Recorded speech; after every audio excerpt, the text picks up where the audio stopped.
السلام عليكم، ازيكم حبايب قلبي؟ عاملين ايه؟ ان شاء الله يا رب تكونوا بخير. معاكم نورة من قناة مطبخ نور. وحشتوني كتير كتير قد الدنيا دي كلها. بحبكم قوي، بحبكم في الله. و بتمنى يا رب ما اغيبش عنكم كتير، بس غصب عني بقى امتحانات وكده. آه، ربنا مع اولادنا جميعا يا رب، يوفقهم وينجحهم. يلا بينا فيديو جديد النهاردة وروتين جديد كده مع بعض في المطبخ. هنعمل مع بعض الغدا، وإن شاء الله بإذن الله يبقى فيديو ممتع إن شاء الله بإذن الله، ويبقى فيديو خفيف ولطيف على قلبكم. يلا بينا نبتدي في الفيديو بتاعنا ونقول اللهم صل وسلم وبارك على سيدنا محمد وعلى آله وصحبه وسلم. آه، صلوا على الرسول واستغفروا الله كتير، استغفر الله العظيم من كل ذنب عظيم وأتوب إليه يا رب. دايما يعني حببنا في طاعتك، ويا رب ردنا إليك ردا جميلا. آه، أول ما هنبدأ الروتين بتاعنا هنبتدي بالمطبخ. هنخلص المطبخ مع بعض وشوية مواعين كده خفيفة، وبعد كده إن شاء الله بإذن الله هنعمل غدا مع بعض كده برضو إن شاء الله يبقى خفيف كده. آه، يعني ما حبيتش ابتدي في الغداء على طول، وقلت ابتدي اول حاجه بتنظيم كده المطبخ وغسيل المواعين، وننظم بقى الحاجات اللي احنا خلاص عرفناها كده مع بعض قبل ما نبتدي في اي غدا. نروق المطبخ حوالينا، نخليه نضيف، لو في غسيل نشغل الغساله. كمان لو البوتاجاز مش متظبط نظبطه نمسحه او يعني نعمله بقى غسله عميقه لو هو مش نضيف قوي. وندردش مع بعض بقى شويه كده ايه، لغاية ما نخلص بقى ايه المواعين بتاعتنا والحاجات دي، وبعدين نبتدي في الغدا بتاعنا. آه وحشتوني قوي الفترة اللي فاتت. التفاعل مع الفيديوهات الفترة اللي فاتت قل قوي. ممكن عشان انا غبت عنكم فترة يعني، او بقيت بصور فيديوهات على فترات.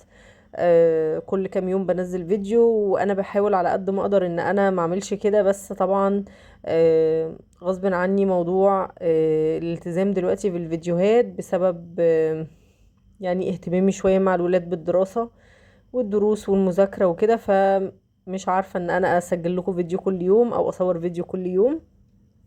احنا طبعا كل يوم في المطبخ، وكل يوم بنعمل اكل، وكل يوم بنغسل مواعين. يعني المواضيع دي مش بتخلص خالص معانا كل يوم باستمرار، بس التصوير بيبقى عايز وقت شوية، بيبقى عايز تظبيط شوية أمور وحاجات، وساعات بنبقى داخلين المطبخ يعني بسرعة، احنا عايزين نعمل الغدا بسرعة أو نخلص يومنا بسرعة عشان ورانا الولاد أو دروسهم أو مذاكرتهم أو كده. فالموضوع معايا ما كانش مظبط قوي الفترة اللي فاتت، وبوعدكم يعني بحاول على قد ما اقدر ان انا ما اغيبش عنكم كتير. ان شاء الله باذن الله نلتزم الفتره اللي جايه شويه كده، وننزل مع بعض شويه فيديوهات.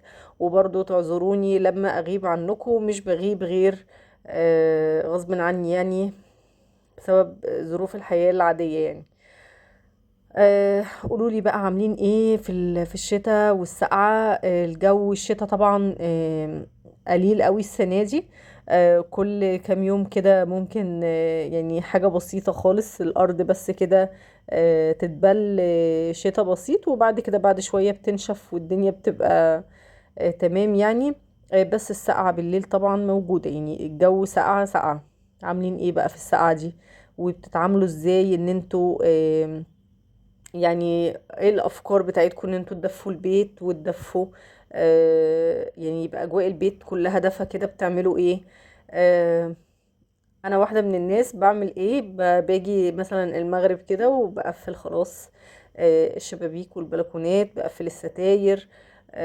بحاول تبقى يعني حاجه بسيطه خالص بس المفتوحه من الشبابيك وكده، وكمان لازم اقفل الستاير المغرب كده، وكمان لازم آه، يعني يبقى السراير عليها مفارش قطيفة او لحفة فايبر، او الاتنين كمان مع بعض.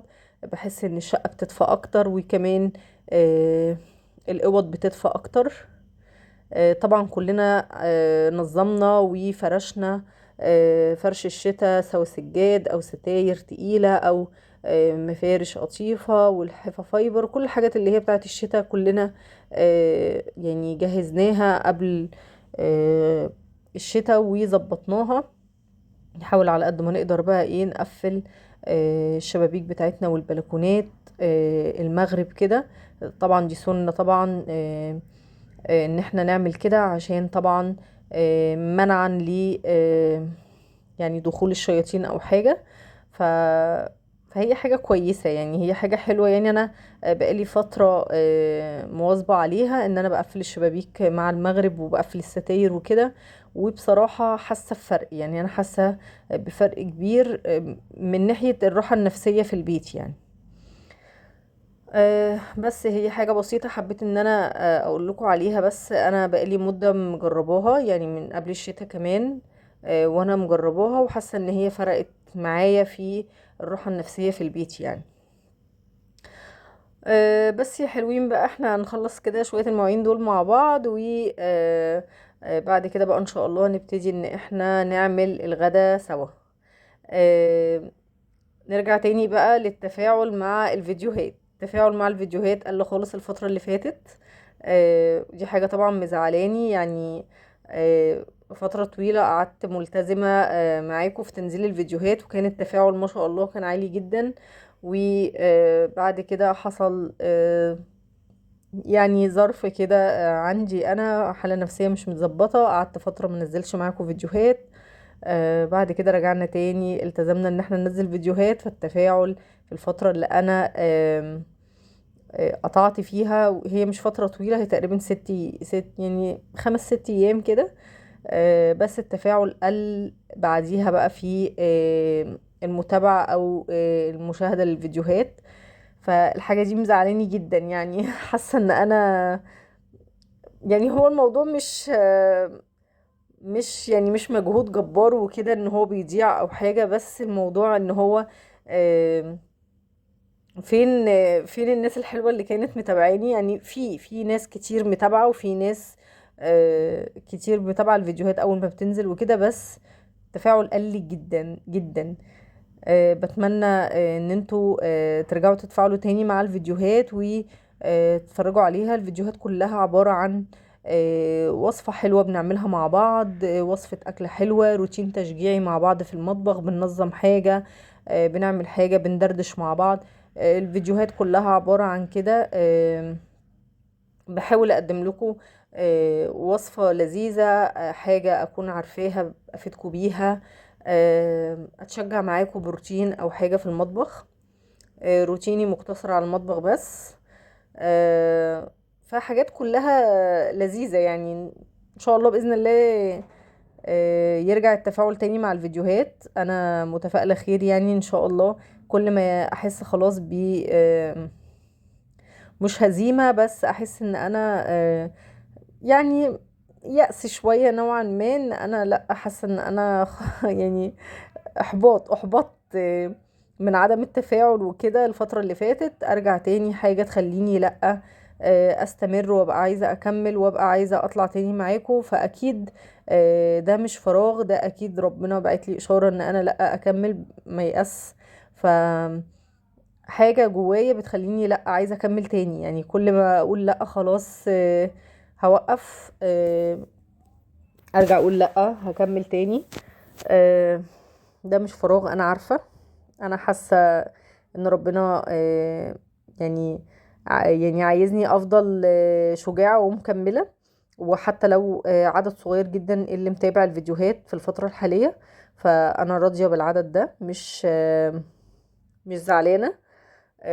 طبعا بتمنى ان هو يبقى اكتر من كده، بس لو في الوقت الحالي هو العدد ده بس اللي بيتفرج فانا مش زعلانة مش متضايقة. بالعكس انا فرحانة. ال10 اللي بيتفرجوا عليا او ال20 او ال30، انا مبسوطة بيهم، مبسوطة بوجودهم معايا في القناة، سعيدة جدا بوجودكم معايا في القناة. وطبعا كل اللي موجودين معايا في القناة ومشتركين معايا في القناة انا سعيدة جدا بوجودكم. وان شاء الله باذن الله مع بعض دايما، وهنعمل ان شاء الله مع بعض وصفات حلوه كتير، وهنبتكر مع بعض وهنخترع وصفات ان شاء الله باذن الله تبقى وصفات جديده. آه، بس واحده واحده كده، وشجعوني باللايكات. اللايك حلو قوي للفيديو يا جماعه، وبيفرق معايا بجد، بيخلي الفيديو يترفع وبيخلي اكبر عدد من الناس تشوفه. فبتمنى اي حد بيدخل يشوف الفيديو بتمنى يدوس على زرار او زر اللايك، ويعمل اشتراك في القناة كمان لو مش مشترك في القناة. زر الاشتراك موجود تحت باللون الأحمر، وكمان زر اللايك موجود ومعروف. ف ان شاء الله بإذن الله نبقى مع بعض باستمرار. يلا بينا بقى نكمل الفيديو بتاعنا ونشوف هنعمل ايه. دردشت معاكم كده دردشة خفيفة كده. عملنا كان في شوية مواعين كده في المطبخ خلصناها، وكمان نضفنا البوتاجاز، مسحنا الشفاط، خلصنا الحاجات دي كلها عشان المطبخ يبقى رايق معايا، يبقى كله زي الفل كده، ونعمل غدانا في رواقه. بعدين كان في دور في الغسالة شغلت عليه برضو، بس طبعا خدوا بالكم من موضوع الجزء اللي بيبقى متعلق بالشوائب او الفلتر يعني بتاع الغسالة اللي بيبقى فيه الشوائب وكده، لازم تاخدي بالك ان انت تنضفيه كل مدة. انا عاملة فرشة اسنان كده، فرشة ملهاش استخدام يعني، عاملاها لغسيل الجراب اللي هو بتاع الفلتر، الفلتر بتاع الغسالة. عامله له فرشة اسنان كده بغسلها بيه كل يومين 3 او بعد كل غسله. يعني مثلا لو شغلت الغساله اليوم ده مثلا على غوامق وعلى ابيض، فبعد الغسلتين دول بنضف الفلتر وبقفل غسالتي والفلتر نضيف. خلاص شغلنا الغساله على الغسيل وشطبنا المطبخ من المواعين، مسحنا البوتاجاز. تعالوا بقى نعمل غدانا كده برواقه. هنعمل النهارده مع بعض، هنعمل لحمه. هوريكم اللحمه انا بعملها ازاي عشان اخد منها شوربه حلوه قوي، وكمان طعم اللحمه بيبقى ممتاز. وكمان هنعمل مع بعض سبانخ انا مفرزاها في الفريزر، اخر كيس سبانخ من اللي انا مفرزاها السنه اللي فاتت. يعني بصوا انتوا السبانخ اللي انتوا هتشوفوها دي متفرزه كده بقالها بالظبط سنه. اول حاجه كنت محتاجه طماطم، كنت مكسله بصراحه انزل اجيب من تحت، فانا مخزنه طماطم سليمه كده في الفريزر. طلعت الكميه اللي انا محتاجاها وحطيتها في ميه، شويه ميه عاديه مش ميه سخنه، وبدات ان انا اقشرها بالشكل اللي انتم شايفينه بكل سهوله. قشرت الطماطم و يعني هنيجي بقى نعمل ايه، هنعمل تسبيكه حلوه قوي كده عشان هنعمل السبانخ. طريقتي في السبانخ سهلة قوي وبسيطة، واحلى طعم ممكن تاخديه للسبانخ. مع العلم ان السبانخ اللي احنا هنطبخها النهاردة دي متفرزة كده بالظبط بقالها سنة. يعني انا مفرزاها في شهر 12 السنة اللي فاتت. خلاص انا بحاول اشطف في الخضار والحاجة اللي موجودة عندي في الفريزر عشان ابتدي بقى اجيب جديد، اجيب طازة استخدمه الفترة دي، وكمان اجيب طازة للتخزين او نفرزه يعني في الفريزر مع بعض. اول حاجة بقى جبت سمنة حطيتها على النار. هسيح السمنة كده، هفككها على النار، وبعد كده هفرم بصل بالشكل اللي انتم شايفينه. هفرم البصل كده، فرمت البصل فرم ناعم، وبعد كده هبتدي ان انا اشوحه في السمنة. الطماطم انا بشيلها بطريقتين. اول طريقة بشيلها ان انا يعني بجيبها بس يعني بسلقها، بديها سلقة، وبيبقى معاها فلفل احمر ومعاها كمان بنجر. يعني طريقة كده ان شاء الله نبقى نعملها مع بعض. ودي الطريقة التانية اللي انا بفرز فيها الطماطم لما ببقى بس مستعجلة.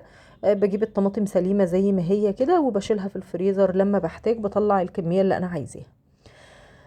حمرت البصلة بقى اختصارا يعني للوقت كده، كلنا بنعرف نحمر البصلة. اول ما وصلت معايا للون الذهبي نزلت عليها بالطماطم اللي انا فرمتها فرم ناعم، وسبتها سبكت خالص على النار. بعد كده بطلع كيس الخضار ايا كان هو ايه، لازم تطلعيه من الفريزر على الصلصة على طول، ما ينفعش تسيبيه يفك.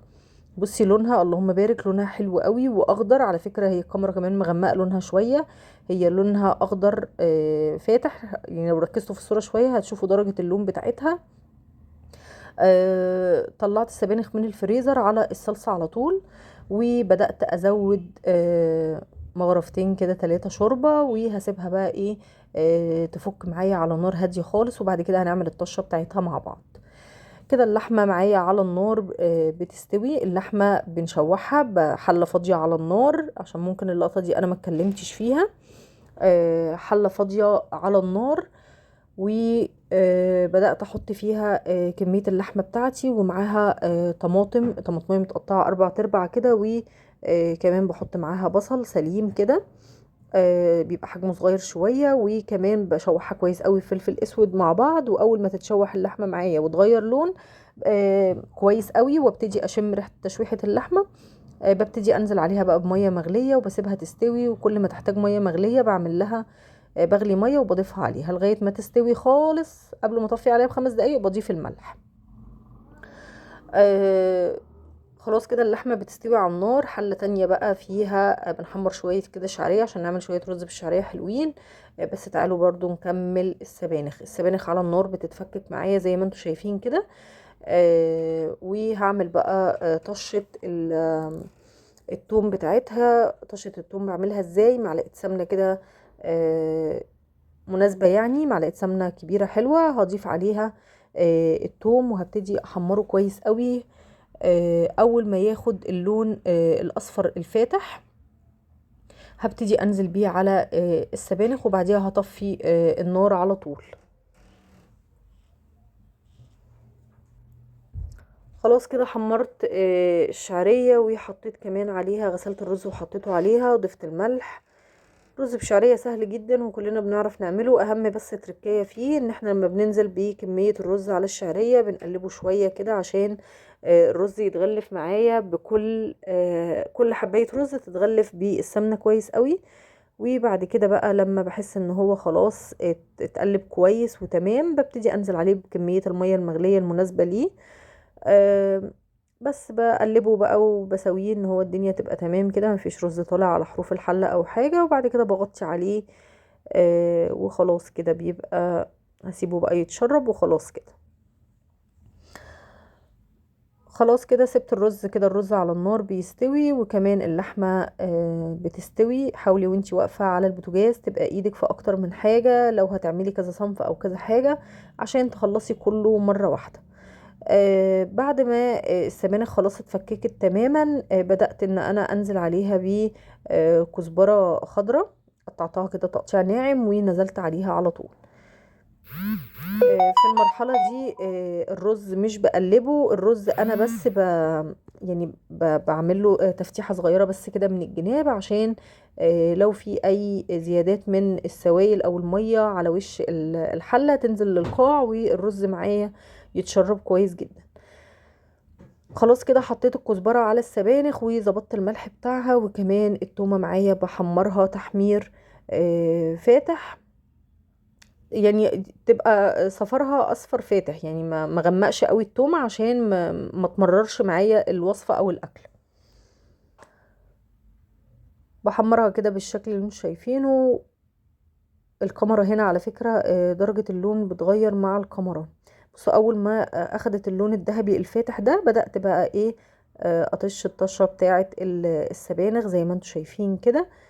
بس كده وبقلبها وخلاص. اول بقى ما بديها التقليبة دي خلاص انا هطفي عليها، مش محتاجة تفضل على النار كتير يعني. بس كده قلبتها كده كويس الاتنين بصوا كده مع بعض، وخلاص هطفي عليها النار. ويبقى كده اول حاجة خلصت معايا. و آه يعني بص هو كذا كذا اكله بس يعني كلها مادام ايدك في كذا حاجه خلاص بتخلص معاكي بسرعه. الشوربه على فكره انا بصفيها مش بستخدمها بالدهون اللي بتبقى على الوش. وكمان طبخت قلقاس سريع كده انا برضو مخزناه ومفرزاه في الفريزر. شوربه على النار، طلعت كيس القلقاس وحطيته في الشوربه وغلى كويس على في الشوربه، وضفت مكعب من السلق انا برضو مفرزاه في الفريزر. خلاص كده الاكل بتاعنا كان جاهز وكان كله اكل سريع وسهل. السبانخ وكمان القلقاس برضو استوى، ورز بشعرية واللحمة.